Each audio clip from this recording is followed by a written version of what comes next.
Hello and welcome to game number 2 between Jinro and TT1. TT1 is playing as the red Protoss at the lower left hand corner, and Jinro will be playing as the blue Terran player at the upper right hand corner. The map is Xel'Naga Caverns. It is game number 2 of the MLG final series. Jinro did take game number 1, and if you have not seen it, I highly suggest you see it, because he had some really good micro, really good perception and deception, and he was able to not only stomp his opponent TT1 with a large sizable army, but he was also able to do it very beautifully and artfully. Jinro is building barracks at the moment, and TT1 will be making the gateway at the same time. Oh, I can't wait. TT1 had a lot of very good responses for the multiple harassment that Jinro had for him in game 1. Let's see what he does in game number 2. Because in game number 1, he was a little bit slower in multiple aspects. He let Jinro dictate the flow of the game, and whenever you let someone dictate the flow, it becomes increasingly difficult to try to retain control of the map and of the forces. We do see the refinery as well as the barracks about to be complete for Jinro, and the gateway as well as the assimilator is almost done for TT1, as Jinro is going to be flying across the map with this SCV. And the probe is also flying across the map for TT1, as the SCV is going to be coming up inside the base of TT1. One thing to note about the structural positioning of TT1's base is that he has a cybernetics core in the back, and this gateway is not directly next to the nexus. Sometimes when you build a unit from the gateway, if you have it right next to the nexus and the pylon, it can end up right here in between, and that is not the positioning you want your sentry, zealot, or stalker to be in, because that makes it pretty much useless. Well, I mean, you could defend your nexus, but aside from that, when you want to place a force field, when you want to shoot down a banshee, when you want to chase a marauder or a marine, you won't be able to do it. And that's why it's often good to have that one space gap between the gateway and other things. Even though it does not look aesthetically pleasing, it is very good for the strategy part of the game. And we do see a tech lab is being placed next to the barracks, and as well as the concussive shells is being researched. TT1 will be coming into the base once again to check Jinro's base, and Jinro is checking for any proxy pylons at the edge of the map. Both players playing very carefully at this moment, and I love it when players play carefully, because even though if one of them attempts cheese, the other one will catch it, and the reactions are just absolutely brilliant. And at this moment, a command center is being placed by Jinro, and I think Jinro is going to move out here and possibly put some pressure on his opponent, or possibly not. And the SCV is still scouting around the map. He did walk around halfway through the very bottom, and we do see some additional stalkers being chrono boosted out, as he might be doing a push, because normally you would chrono boost the cybernetics core or get additional gateways, but he is choosing to get more gateway units. And maybe he's going to expand. He does have 400 minerals, and he is going to place down a nexus. There are no pylons outside. He might want to also open a pylon, and I think the SCV did catch a glimpse of that. Yes, the SCV did catch a glimpse of TT1's base, so both players will be getting onto 2 base relatively quickly, and Jinro looks like he might want to take his own base, or let's see, this rally point is only set to the rocks over there.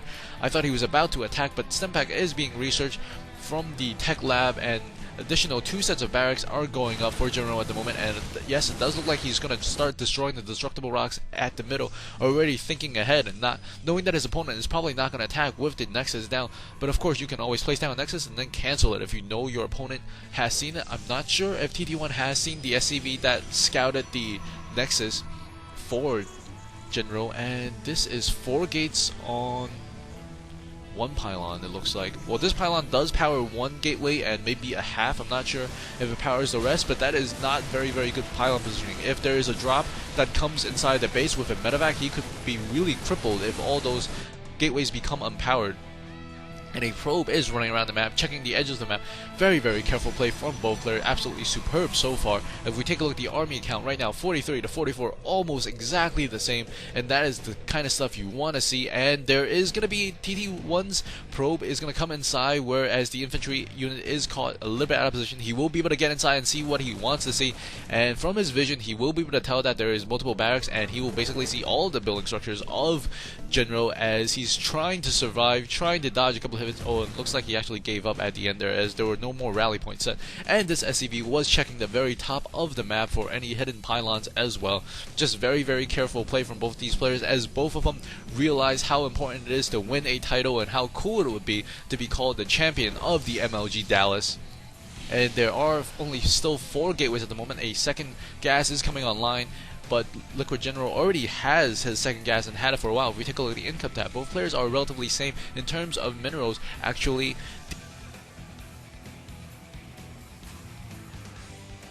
Protoss player TT1 is slightly ahead in terms of minerals, but Jinro is slightly ahead in terms of gas.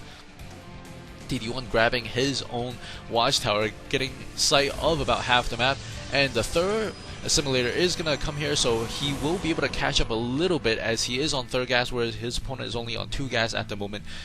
The robotics facility is coming online, as well as 1 factory, and we see more barracks. It looks like there's going to be 5 barracks. It will be cool to see what kind of buildings he's going to put next to these, whether it's going to be a reactor or a tech lab, and the factory might just be a step to the starport, and he is going to start production of the starport. A couple of pylons are being thrown up by TT1, and he does throw them at the right places. These are pretty good placement of the pylons. It's a little bit spread out, very, very good placement, because you don't really want your pylons to come together, because if someone drops in your base and he takes down 1 pylon, and if the next pylon is right next to your previous pylon, that pylon more than likely is going to go down as well. There is going to be 1 pylon at the very, very bottom of the base, as the probe is going to be checking the edges of the map once again.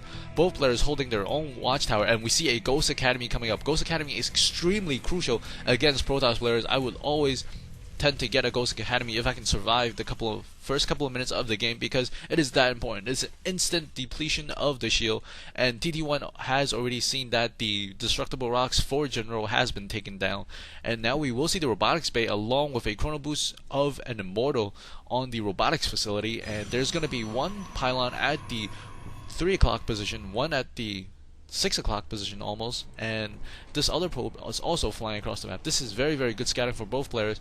Both players not wanting to make the first mistake and playing very passively, but I think they're checking each other out. If we take a look at the vision of Jinro, he does see the robotics facility, so he knows something is going to come along those lines. And the starport is going to be attached to the reactor. The reactor probably going to start building some medevacs to help support these infantry units. Ooh, no, he's going to build some Vikings. Vikings are very, very good against the Colossus that TT1 is currently building. And if we take a look at the army size right now, both players still relatively close, 105 to 113. And the lead is actually a little bit deceptive, as TT1 does have a couple of more probes, so the army size is relatively the same. And it looks like Jinro is going to move out here in the middle of the map trying to secure a position. He did take down a probe and killed off a pylon here on the side, and because of that he's going to check the 3 o'clock positioning. Very, very smart thinking and good idea. Coming over here, let's see if he spots this pylon on the side, as both players have really, really high APM right now. They're very, very on top of things, as another base is being constructed near the gold as the pylon went down. A couple of infantry units walking around the bottom, checking to see if there's additional pylons, because he has already found 2 of those pylons. A forge is coming online, as he probably wants to get a couple of upgrades, and the thermal lance is about to be complete. If we take a look at the army sizes right now, a lot of marauders, a lot of marines, only 1 ghost, and a bunch of zealots, a couple of stalkers, and a handful of sentries, and 2 colossus. 2 colossus is the bulk of the army for TT1, because they can do so much damage so quickly. Even though colossus had their damage nerfed a little bit, their attack rate was increased since beta, so it does help a lot if you are able to carefully micro those units.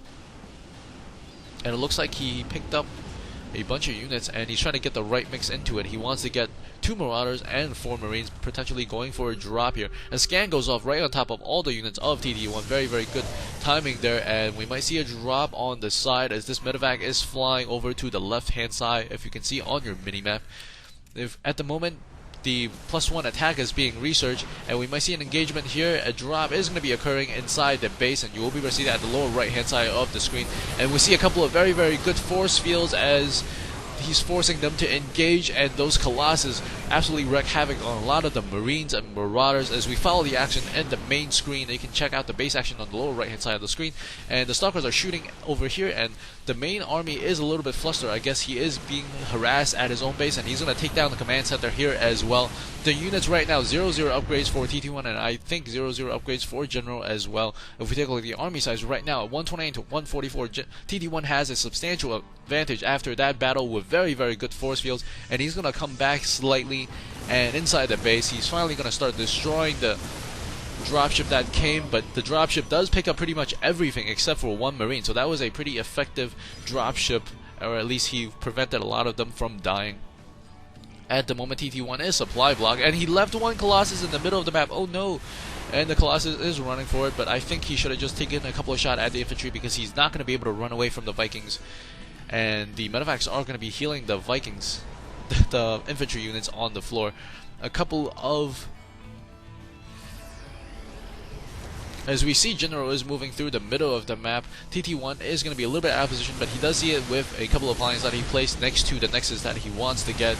And TT1 is coming around the bank right now. Army size right now 149 to 171, and he's going to try to go for the base of Jinro possibly, and Jinro is trying to maneuver around the site of TT1, and TT1 does spot his units, and TT1 will be sending an additional Colossus to join in. Oh no! Jinro is moving into a dead end. He has to engage here. He does not need to put the force fields down. A Guardian Shield goes up right away. No force field, but there was a very, very good EMP, but I don't think that's going to quite cut it, as there are a lot of Colossus. He does take down the Colossus at the high ground. He does take down Colossus at the low ground, but his infantry unit is hurting. Those Vikings are not going to be able to do very much against this immense ground force from TT1, and he will be able to take down all of these Marauders. A drop was occurred on the side here and was taken care of by TT1 as well. If we take a look at the army size again, it is 101 to 147, a huge advantage, and another drop happens on the side as well. Lots of drops all over the place, playing very, very aggressive style, both players trying to get that little edge and maintain that edge. Both players are regathering their forces as TT1 is going to be opening a nexus at the gold expansion, and Jinro is going to do the same at approximately the same time. Right now the upgrades are 1-0 versus 0-0. And most of the army is Marauders for Jinro, and the bulk of the army is Stalkers for TT1. And we might see another engagement here. This might be the one. He does have one Ghost. The Ghost does have energy for an EMP. If he EMPs correctly, it'll be really good. And the Ghost is gonna EMP, very, very good EMP, catching a lot of the Mortals and Stalkers over there. And the Vikings are making very quick work of the Colossus. You can see the HP going down very quickly, but the Marauders are a little bit stuck in the back behind the force fields, not really focused firing on anything and fighting the Zealots that are coming their way. But the Zealots are cannon fodder and very, very good tanks in this case. And the Planetary Fortress is not gonna get cancelled and will get destroyed. And General GG's out of the game. Wow, that was a little quick to GG, but that was a very, very good game by both players. Hope you guys enjoyed that. Hope to see you guys at game number 3 for the final and the finale of the MLG series. See you guys at the next game.